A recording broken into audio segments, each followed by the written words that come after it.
ថ្ងៃហ្នឹងគេឲ្យខ្ញុំលេង Jungle ហើយខ្ញុំក៏សម្រេចចិត្តយក Karina ចូលមកលេងហ្មងទៅតែមុននឹងទៅដល់ការសម្រាយហ្គេមដ៏រញ៉េរញ៉ៃរបស់ខ្ញុំណាខ្ញុំចង់និយាយពាក្យមួយឃ្លាអ្នកទាំងអស់គ្នាត្រូវចាំថាមនុស្សមិនចេះបកស្រាយ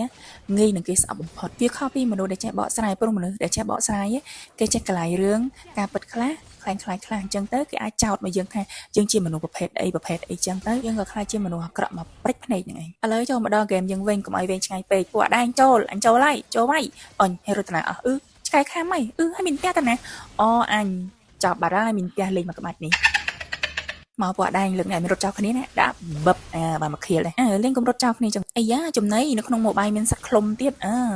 ឆ្ងាញ់មាត់ហើយដែរនេះចឹងទៅណាអូនស្រីម្នេះមកបងបើករោមហេពួកដែងរត់ចោលអញចឹងអស់ចឹងណែមានគេត្រៀបបាញ់មកថ្ងៃបាញ់មកអូចាប់អត់ចាំបានគេថាលេងហ្គេមមកមានការច្រៀងខ្លះកន្លែងនេះកាពីតូមកទៅណាកន្លែងប្រដាល់អីនៅកន្លែងហ្នឹងមកខៀលទៀតនេះក៏ត្រៀបចង់រត់ទៅណាមិនតាមបាញ់យើងឯងស្រាប់ទៅ sister ប៉ាគេតូនេះមកទៅអីដែរអញប្រូលេងខ្ញុំមួយខ្ញុំលេងចាំងកមួយថ្ងៃផងអញម៉ែវាក្រៅកាហាយឲ្យម៉ែសេះជេជំនួសដល់ញ៉ាំស្គីដាំដុតឲ្យប្រូអញចង់ណាមិនអ៊ីនវាយខ្ញុំ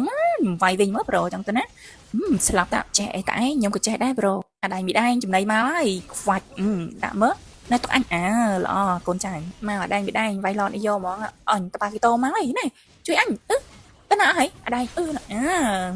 មកទៅអីប្រូមកពួកអាដែងវាដែងយល់ឡនកុំសៅមកយូរមកណែវើយទុកឲ្យម៉ែកូនចៅចង់ទៅណាគូប៉ាអែនកូនពូជយូបានលេងចាងក៏ម្ដងឲ្យខ្ញុំសាងគេឈ្មោះមើលទុកថ្ងៃក្រោយក៏ឲ្យខ្ញុំលេងទៀតចង់ទៅណាប៉ារ៉ាមីមកគ្នាយើងសហការរីករាយវាយតែយកឈ្នះយេ